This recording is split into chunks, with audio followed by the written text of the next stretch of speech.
कसे आहात सगळेजण? आशा करते तुम्ही सगळेजण ठीक असाल, खूप खूप खूप आनंदी असाल. तर फक्त 2 दिवसावरती आता मकर संक्रांत आली आणि संक्रांतीला आपल्याला सगळ्यांना खूप छान छान मेकअप करायचा असतो. बरं, छान छान मेकअप तर करायचाच आहे, पण कमीत कमी प्रोडक्ट वापरून एकदम व्यवस्थित मेकअप तुम्ही कसं करू शकता हे आजच्या या व्हिडिओमध्ये मी तुमच्यासोबत शेअर करणार आहे. तर आता चेहऱ्यावरती मी फक्त मॉइश्चरायझर अप्लाय केले आणि मी बऱ्याचदा सांगितले की सेटाफिलचं मॉइश्चरायझर मी वापरत असते. आता मेकअप सुरुवात करायला सगळ्यात पहिल्यांदा आपल्याला वापरायचं आहे करेक्टर. आता करेक्टर तुमच्याकडे नाहीये काही हरकत नाही, तुम्ही एखादी लाल किंवा ऑरेंज अशा शेडमध्ये कोणतीही एखादी लिपस्टिक घेऊ शकता. ती अप्लाय करून तुम्ही तुमच्या चेहऱ्यावरती कलर करेक्शन करू शकता. तर मी इथे रेड कलरची ही लिपस्टिक घेतली आहे. इनसाइड कॉस्मेटिकची ही लिपस्टिक आहे. तुम्ही लिक्विड घ्या किंवा अशा पद्धतीची घेतली तरी चालेल, कोणतीही लिपस्टिक चालेल. आता जिथे जिथे चेहऱ्यावरती तुम्हाला असं वाटते की माझ्या चेहऱ्यावरती काळेपणा आहे, डार्क सर्कल आहेत किंवा कोणता डाग वगैरे, तिथे ही लिपस्टिक घ्यायची, थोडी थोडी अप्लाय करायची. माझ्याकडून थोडी जास्तच झाली.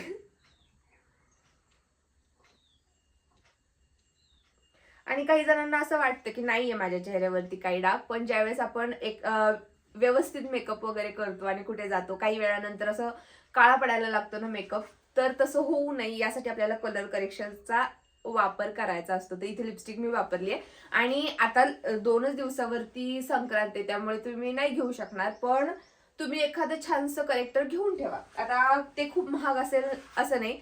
करेक्टर म्हणजे काय असतं, एक ऑरेंज कलरचं कन्सिलर असतं. आता हे इनसाइड कॉस्मेटिकचं कन्सिलर आहे, 100 रुपयाच्या आसपास मी नायकावरून घेतलेलं. तर त्यातलाच तुम्ही ऑरेंज कलर घेतला तर खूप दिवसापर्यंत ते एकच कन्सिलर तुमचं चालून जाईल. त्यामुळे एक तुम्ही तुमच्यापाशी घेऊन ठेवू शकता. आता डोळ्यांच्या खाली तर काळेपणा माझ्या तर जास्तच आहे, पण काहींच्या थोडा थोडा असतोच. ओठांच्या कडेला सुद्धा असतो आणि इथे फोरहेडवर पण असतो थोडासा.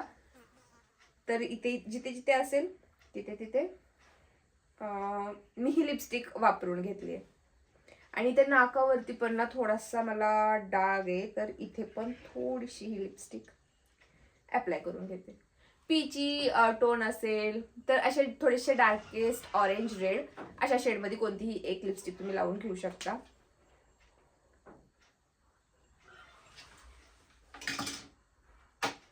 आता यानंतर वापरायचं आहे आपल्याला कन्सिलर. मी असं तुम्हाला नाही सांगणार की फक्त फाउंडेशन वापरून तुम्ही छानसा मेकअप करू शकता, नाही होत. तुम्ही फाउंडेशन फक्त वापरा. आता करेक्टर आपण लावलंय तर ते पूर्ण हाईड होणार नाही, त्याला खूप हाय कव्हरेजवालं फाउंडेशन आपल्याकडे असावं लागेल. आणि जर तुम्ही नाही लावलं, कन्सिलर नाही लावलं, करेक्टर नाही लावलं, तर तुमचा मेकअप काही काळानंतर काळा पडणार. त्यामुळे एखादं कन्सिलर तुम्हाला घ्यावं लागणार आणि ते वापरावं लागणार. आता हे मी तुम्हाला जसं की म्हटलं, हे इनसाइड कॉस्मेटिकचं कन्सिलर मी नायकावरून घेतलंय आणि कमी रेंजमध्ये आहे म्हणून मी तुमच्यासोबत शेअर करते. क्रायलॉनचे पण खूप छान आहेत. तुमच्या आवडीनुसार कोणतंही तुम्ही कन्सिलर घेऊ शकता. तुमच्या कलर टोनला मॅच होणारं असावं. थोडंसं इकडे तिकडे झालं तरी चालतं, काही फरक पडत नाही. आता हे थोडंसं डार्क आहे माझ्या स्किनपेक्षा, ते मी यावरतून अप्लाय करते, म्हणजे जे आपण करेक्शन केलंय स्किनमध्ये ते पूर्ण हाईड होऊन जाईल.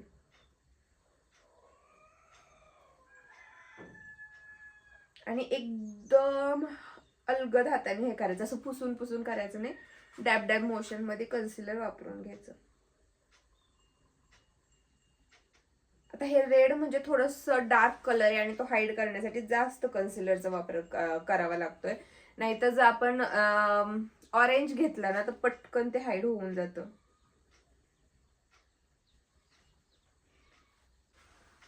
आणि सगळे ब्रश वगैरे असायला हवेत आपल्याकडे, अशातला पण काही भाग नाही. बोटाचा वापर करून पण एकदम छान मेकअप करता येतो. मी तर नेहमी तसाच करत असते, असं खूप ब्रश वगैरे वापरून मी स्वतःचा मेकअप अजिबात करत नाही.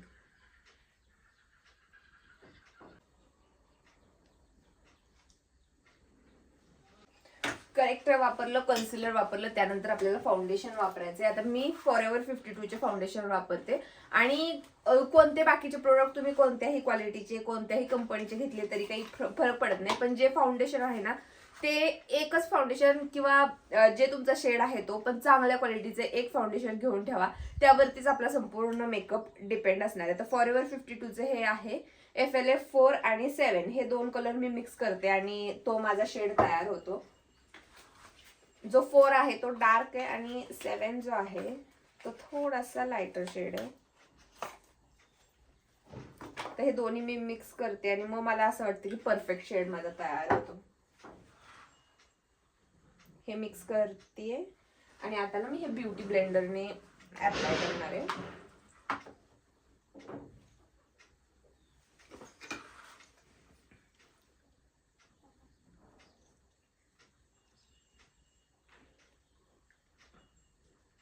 आणि या फाउंडेशनचं पण ना फॉरएव्हर 52चं आहे, त्याचं पण छान कव्हरेज आहे.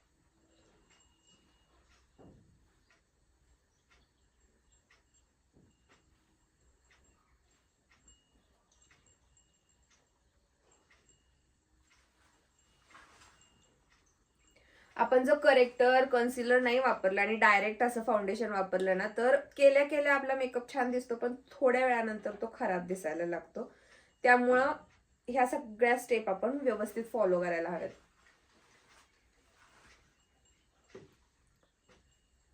आणि हा मी तुम्हाला जो मेकअप दाखवते ना, अजिबात केकी वाटत नाही, हेवी वाटत नाही, अजिबात नाही वाटणार.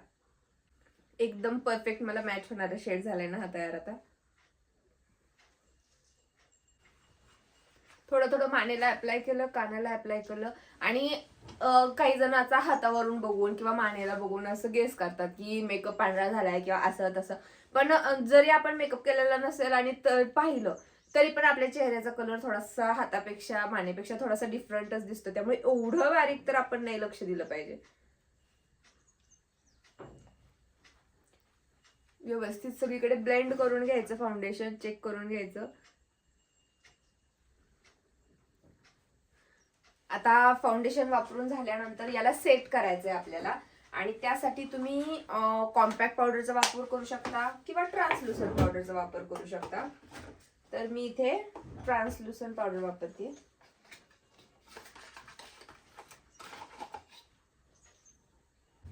आणि जी पावडर आपण वापरणार आहे ना, ट्रान्सलुसंट असू द्या किंवा मग तुमची कॉम्पॅक्ट पावडर असू द्या, त्याचा शेड पण आपल्या स्किनला मॅच होणारा असावा. नाहीतर मग आपल्या फाउंडेशनचा आपण कितीही मॅच केलेला कलर असला तरी काही उपयोग होणार नाही. व्यवस्थित आता त्याला सेट करायचंय. नाहीतर काय होतं, आपण जर फाउंडेशन सेट केलं नाही तर ते ट्रान्सफर प्रूफ राहत नाही. मग आपला हात लागला किंवा काय झालं लगेचच ते ट्रान्सफर होणार आणि जिथे आपल्या फाईन लाईन्स आहेत ना तिथे सुद्धा ते क्रीज व्हायला स्टार्ट होतं. त्यामुळे आधी डोळ्याच्या खाली व्यवस्थित ना पावडरने सेट करायचंय. कॉम्पॅक्ट पावडरने केलं तरीही काही हरकत नाही. मी इथे पॅक कॉस्मेटिकची ट्रान्सलुसंट पावडर वापरते. आणि व्यवस्थित पावडरने सेट करावंच लागतं फाउंडेशन, त्याशिवाय ते जास्त वेळ टिकत नाही. त्यामुळे असं नाही की पावडर खूप झाली, जास्त झाली तरी चालते, थोड्या वेळाने ते कमी होऊन जाते किंवा आपण ती डस्ट करू शकतो, काढून टाकू शकतो.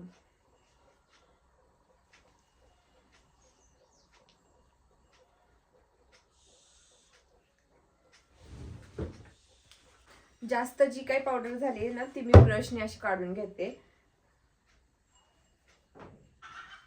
आता हा आपला बेस तयार झाला. त्यानंतर मी लिपस्टिक वापरते. लिपस्टिक काय सगळ्याच जणांकडे असणार आहे, कोणताही शेड असू द्या लिपस्टिकचा.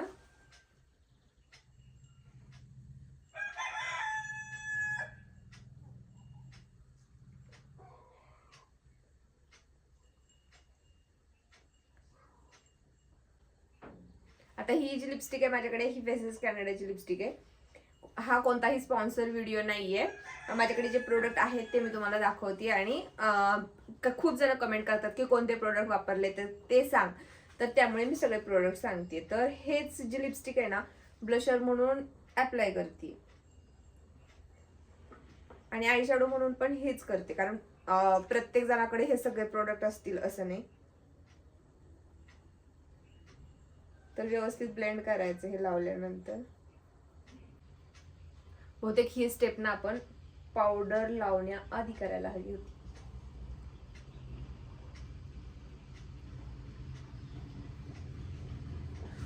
पावडरने सेट करण्याआधी लिक्विड कोणतेही प्रोडक्ट असले ना जे आपल्याला अप्लाय करायचे असतील ते पावडरने सेट करण्याआधी करायला हवे. आणि डोळ्यांचं पण असंच ब्लेंड करून घेते. इथे थोडंसं कमी वाटतंय मला, इथे आणि इथे आणखी थोडंसं अप्लाय करते.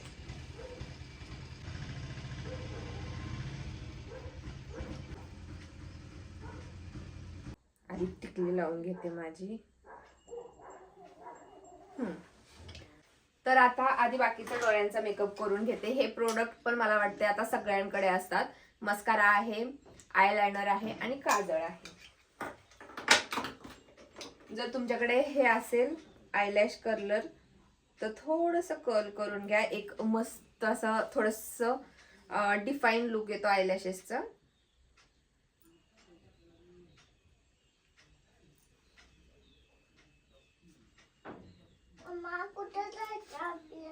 कुठे नाही जायचं बघ्या. आयलाइनर लावते. हे लिक्विड लायनर आहे.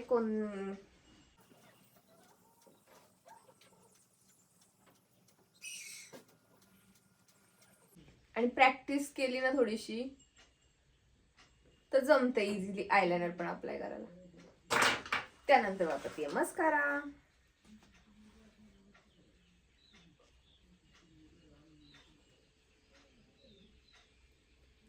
आणि जे लोअर लॅश असतात ना त्यावरती पण थोडासा मस्कारा अप्लाय करायचा. ते पण छान दिसतात उठून. मग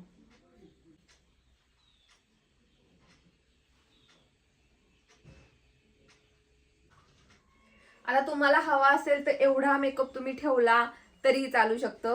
असाही मेकअप केला तरी छान वाटतो. पण मेकअप मध्ये ना मला कॉन्टोर खूप जास्त आवडतं आणि त्याशिवाय माझा मेकअप तरी काही कम्प्लीट होत नाही.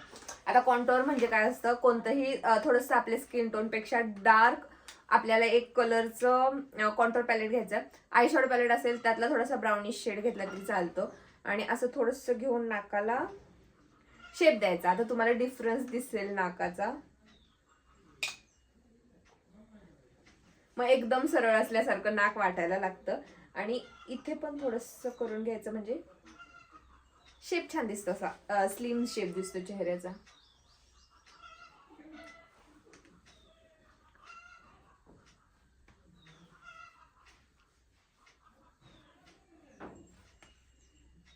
ज्यांचं कपाळ मोठं असेल त्यांनी इथे वरती केलं तरी चालतं. तर बेसिक प्रोडक्ट वापरूनच मी तुम्हाला सगळा मेकअप कसा करायचा हे दाखवलेलं आहे. आता हे ऍडिशनल आहे. तुम्हाला करायचं असेल करा, नसलं करायचं नाही केलं तरी चालेल. कारण हे जर आपण या गोष्टी वापरल्या, आता दोनच गोष्टी राहिल्या होत्या फक्त, कॉन्टोर करायचं आणि एक ब्लशर हायलायटर सॉरी. तर हायलायटर एक मी घेतले. आता हे हायलायटर तुम्ही जर कुठल्या दुकानात गेला तुम्हाला 100 रुपयापासून 200 रुपयाचे असे हायलायटर मिळतात. ते घेतले तरी चालतात, छान वाटतात. असं काही नाही की फक्त महागडे प्रोडक्ट घेतले तर चांगला मेकअप होणार.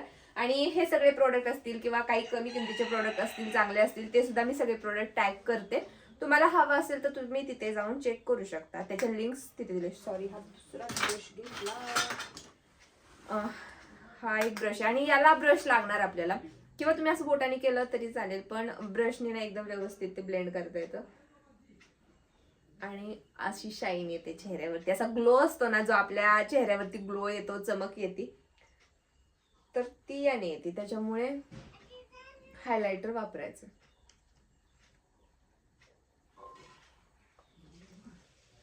तुम्हाला ब्लशर कुठे वापरायचं ते माहिती असेल. जे आपले चीक बोन असतो ना इथे आपल्याला ब्लशर वापरायचं असतं आणि त्याच ठिकाणी आपल्याला हे हायलायटर पण वापरायचं आहे. थोडंसं नाकावरती, इथे कपाळावरती, जिथे जिथे आपला चेहरा चमकतो ना तिथे तिथे आपल्याला हे वापरायचं आहे. थोडंसं ओठांच्या वरती आणि हनवटीवरती.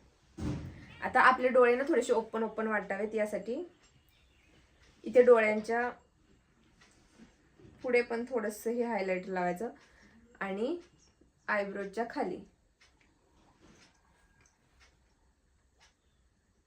आता माझ्या आयब्रो आहे ना असताना ब्रॉड आहेत आणि ते उठून दिसतात, पण तरी सुद्धा आयब्रो डिफाईन केल्याशिवाय मेकअप कम्प्लीट झाल्यासारखं वाटत नाही.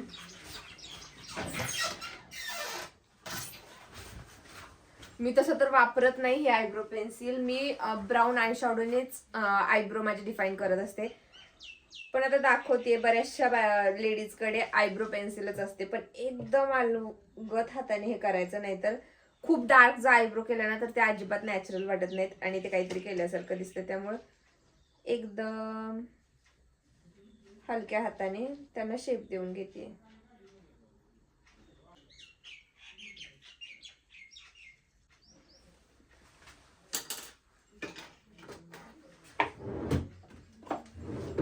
मेकअप तर कम्प्लीट झालाय जर तुमच्याकडे असेल तर एखादा फिक्सर वापरा. हा फेसेस कॅनडाचा आहे. मी सहसा पॅक कॉस्मेटिकचा वापरते फिक्सर, ज्याने जो पावडरी इफेक्ट असेल चेहऱ्यावरचा तो पण निघून जातो आणि आपला मेकअप लॉंग लास्टिंग राहायला सुद्धा मदत होते. मेकअप बहुतेक मी 5-6 प्रोडक्ट वापरले असतील. मेकअप कम्प्लीट झालाय. आता ज्वेलरी, खूप जणी मला म्हणतात की तुझे जे कानातले झुमके आहेत ना ते दाखव, तर ते तुम्हाला दाखवते आता मी. तर ही आहे माझ्या कानातल्या झुमक्यांची डिझाईन. एक मिनिट. हे असे आहेत.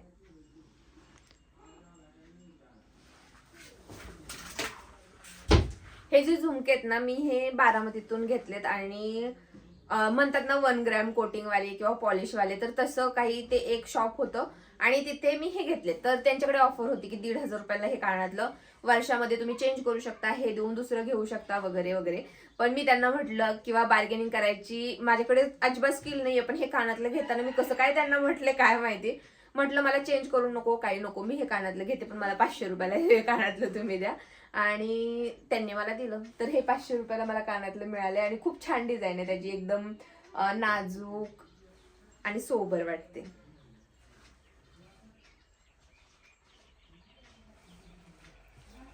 हेअरस्टाईल एकदम सिंपल मी हे केलेले. आणि तुम्हाला जर आंबाड्याच्या हेअरस्टाईल कशा करायच्या, मागच्या वर्षी मी तुमच्यासोबत ही व्हिडिओ एक शेअर केलेली आहे. त्यामध्ये मी डिटेलमध्ये सांगितलेले आहेत की 4 प्रकारे तुम्ही घरच्या घरी आंबाडा स्वतःचा स्वतः कसा घालू शकता. तर ती व्हिडिओ तुम्ही नक्की बघा जर तुम्ही तुम्हाला हेअरस्टाईल करायची असेल तर. ही घालते आता मी जी कोणती ज्वेलरी घालते ती ज्वेलरी मी दुकानांमध्ये घेतलेली, ऑनलाईन घेतलेली नाही, त्यामुळे यांच्या लिंक्स नाही आहेत. आणि ही जी ठुशी आहे ना ही सोन्याची आहे, त्यामुळे याचे लिंक्स. आणि साडी पण मी दुकानातून घेतलेली आहे, तर साडीची पण लिंक माझ्याकडे नाहीये, कारण मला माहिती आहे की खूप जणी म्हणणार की आता याची लिंक द्या मला, तर लिंक नाही आहेत माझ्याकडे अवेलेबल. छोटूस, मला ना असं खूप जास्त चंकी ज्वेलरी, खूप हेवी ज्वेलरी घालायला आवडत नाही. थोडीशी मिनिमल ज्वेलरी खूप छान वाटते. तर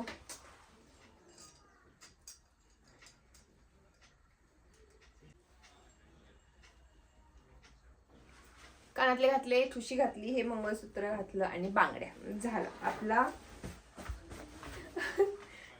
संक्रांतीसाठीचा मेकअप लुक कम्प्लीट झालाय. कसा वाटतोय मेकअप लुक कमेंट करून नक्की सांगा.